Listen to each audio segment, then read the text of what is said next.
Zooey, without commenting, went on shaving. Answer my question, please. Do you or don't you think I should try to get in touch with Waker? I'm afraid to, frankly. He's so emotional, priest or no priest. If you tell Waker it looks like rain, his eyes all fill up. Zooey shared his amusement at this remark with the reflection of his own eyes in the mirror. There's hope for you yet, Bessie, he said. Well, if I can't get Buddy on the phone, and even you won't help, I'm going to have to do something, Mrs. Glass said, looking vastly troubled. She sat smoking for a long moment. Then, if it was something strictly Catholic or like that, I might be able to help her myself. I haven't forgotten everything, but none of you children were brought up as Catholics, and I really don't see... Zooey cut her short. You're off, he said, turning his lathered face toward her. You're off. You're way off. I told you that last night. This thing with Franny is strictly non-sectarian. He dipped his razor and continued to shave. Just take my word, please. Mrs. Glass stared full and pressingly at his profile, as if he might say something further, but he didn't. At length, she sighed and said, I'd almost be satisfied for a while if I could get that awful Bloomberg off that couch with her. It isn't even sanitary. She dragged on her cigarette. And I don't know what I'm supposed to do about the painters. This very minute, they're practically finished in her room, and they're going to be champing at the bit to get in the living room. You know, I'm the only one in this family who has no problems, Zooey said. And you know why? Because anytime I'm feeling blue or puzzled what I do, I just invite a few people to come visit me in the bathroom and, well, we iron things out together, that's all. Mrs. Glass seemed on the point of being diverted by Zooey's method of dealing with problems, but it was her day to suppress all forms of amusement. She stared at him for a moment, and then, slowly, a new look gathered in her eyes. Resourceful, crafty, and a trifle desperate. You know, I'm not as stupid as you may think, young man, she said. You're all so secretive, all you children. It just so happens, if you must know, that I know more about what's behind all this than you think I do. For emphasis, lips compressed, she brushed some imaginary tobacco flakes from the lap of her kimono. For your information, I happen to know that the little book she carried all around the whole house with her yesterday is at the whole root of this whole business.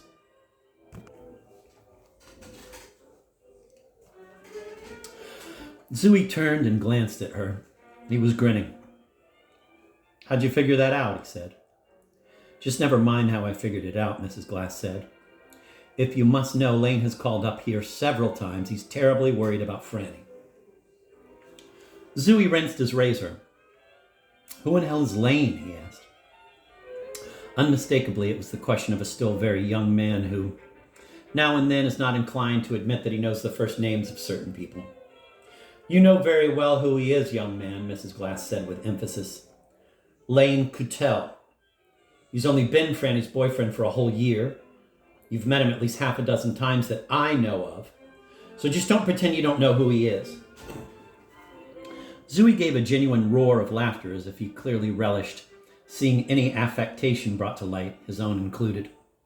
He went on shaving, still delighted.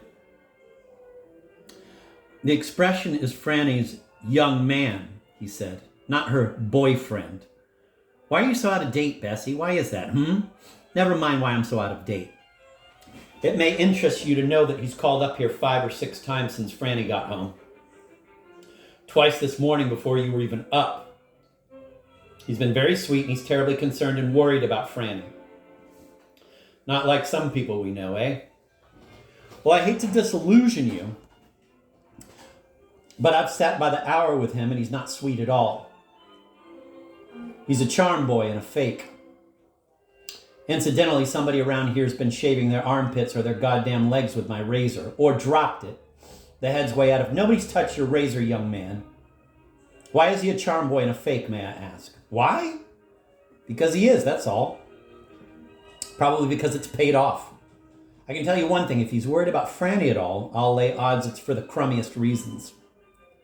He's probably worried because he minded leaving the goddamn football game before it was over. Worried because he probably showed he minded it and he knows Franny's sharp enough to have noticed.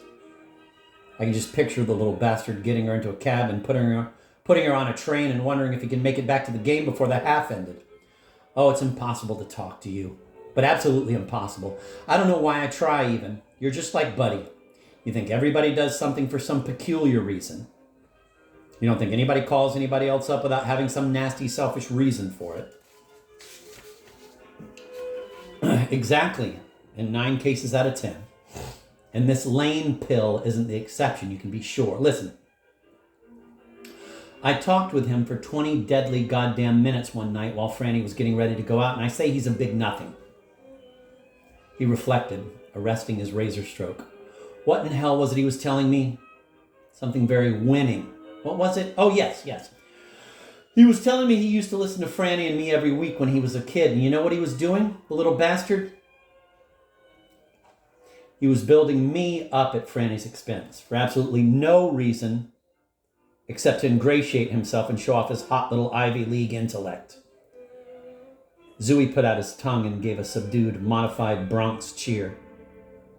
Phooey, he said, and resumed using his razor. Phooey, I say, on all white shoe college boys who edit their campus literary magazines. Give me an honest con man any day.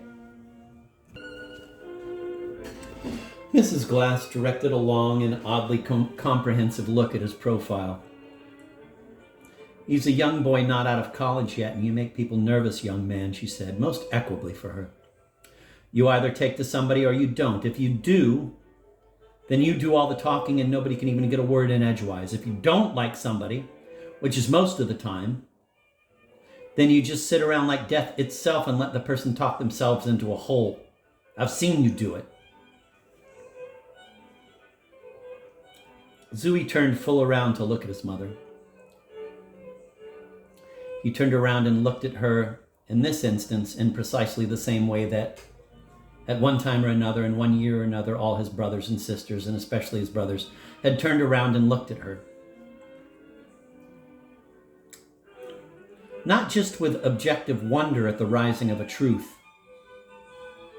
fragmentary or not, up through what often seemed to be an impenetrable mass of prejudices, cliches, and bromides, but with admiration, affection, and not least gratitude. And oddly or no, Mrs. Glass invariably took this tribute when it came in beautiful stride. She would look back with grace and modesty at the son or daughter who had given her the look. She now presented this gracious and modest countenance to Zooey. You do, she said, without accusation in her voice. Neither you nor Buddy know how to talk to people you don't like. She thought it over. Don't love, really, she amended. And Zooey continued to stand gazing at her, not shaving. It's not right, she said, gravely, sadly. You're getting so much like Buddy used to be when he was your age. Even your father's noticed it. If you don't like somebody in 2 minutes, you're done with them forever. Mrs. Glass looked over abstractedly at the blue bath mat across the tiled floor. Zooey stood as still as possible in order not to break her mood. You can't live in the world with such strong likes and dislikes, Mrs. Glass said to the bath mat. Then turned again towards Zooey and gave him a long look with very little, if any, morality in it. Regardless of what you may think, young man, she said.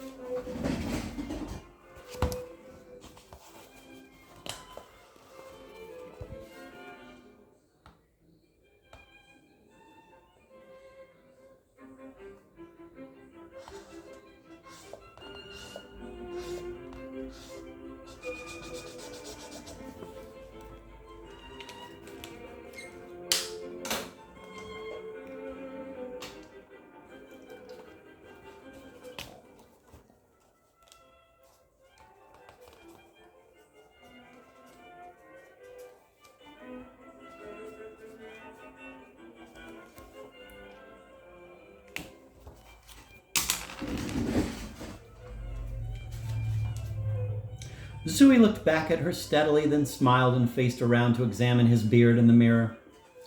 Mrs. Glass, watching him, sighed. She bent and put out her cigarette against the inside of the metal wastebasket. She lit a fresh cigarette almost at once and said, as pointedly as she was able, Anyway, your sister says he's a brilliant boy, Lane. That's just sex talking, buddy, Zooey said. I know that voice. Oh, do I know that voice? The last trace of lather had been shaved away from his face and throat. He felt his throat critically with one hand, then picked up his shaving brush and began to re-lather strategic parts of his face. All right, what does Lane have to say on the phone? He asked. According to Lane, what's behind Franny's troubles? Mrs. Glass sat slightly and avidly forward and said, well, Lane says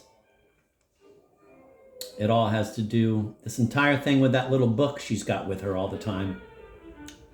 You know, that little book she kept reading all yesterday and dragging with her everywhere I know that little book.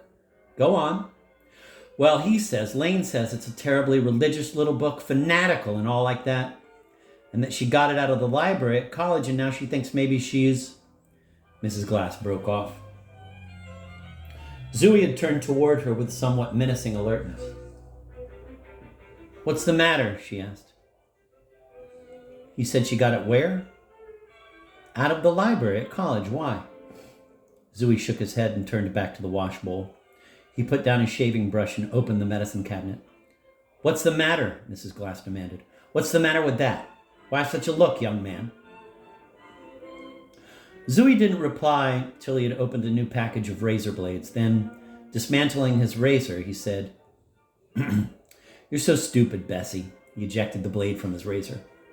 Why am I so stupid? Incidentally, you just put a new razor blade in yesterday.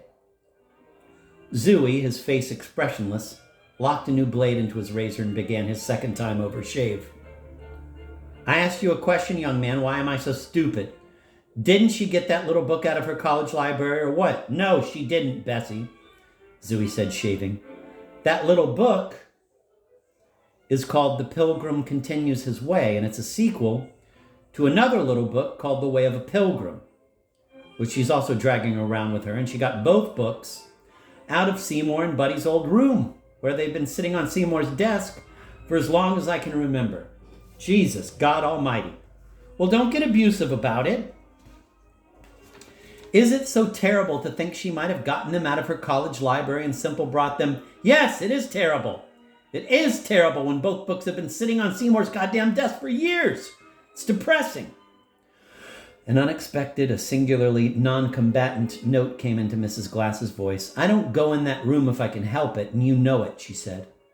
I don't look at at his things.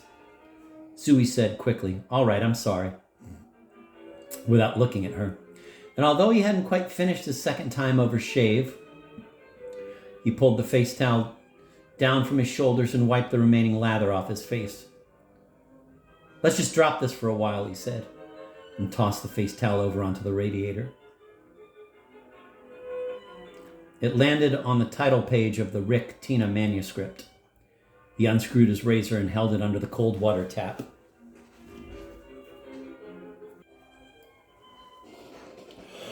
His apology had been genuine, and Mrs. Glass knew it, but evidently she couldn't resist taking advantage of it, perhaps because of its rarity. You're not kind, she said, watching him rinse his razor. You're not kind at all, Zooey. You're old enough to at least try for some kind of kindness when you're feeling mean. Buddy, at least when he's feeling... She simultaneously took in her breath and gave a great start as Zooey's razor, new blade and all, slam-banged down into the metal wastebasket.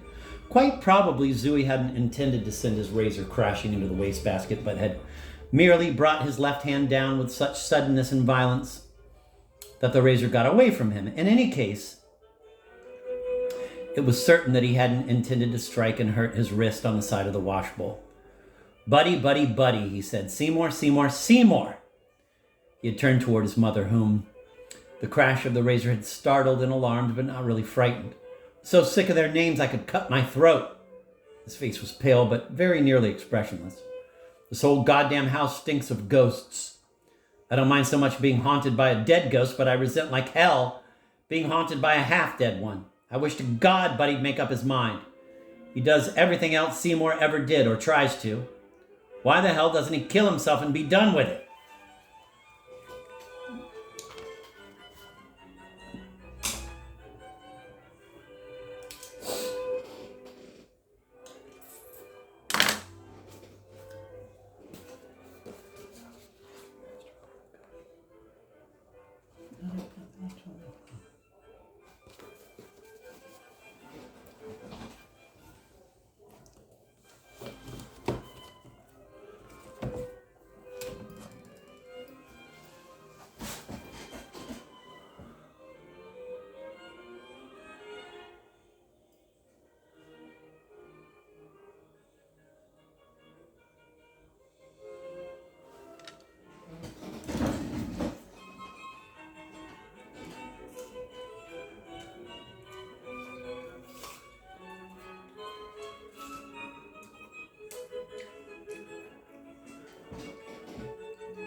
Mrs. Glass blinked her eyes just once, and Zooey instantly looked away from her face. He bent over and fished his razor out of the wastebasket. "We're freaks, the two of us, Franny and I," he announced, standing up. "I'm a 25-year-old freak, and she's a 20-year-old freak, and both those bastards are responsible." He put his razor on the edge of the wash bowl, but it slid obstreperously down into the bowl. He quickly picked it out, and this time kept it in the grasp of his fingers. "The symptoms are a little more delayed in Franny's case than mine, but she's a freak too, and don't you forget it. I swear to you, I could murder them both without even batting an eyelash. The great teachers, the great emancipators. My God, I can't even sit down to lunch with a man anymore and hold up my end of a decent conversation. I either get so bored or so goddamn preachy that if the son of a bitch had any sense, he'd break his chair over my head." He suddenly opened the medicine cabinet.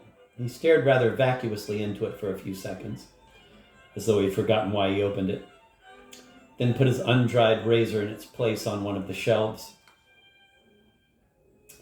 Mrs. Glass sat very still, watching him, her cigarette burning low between her fingers.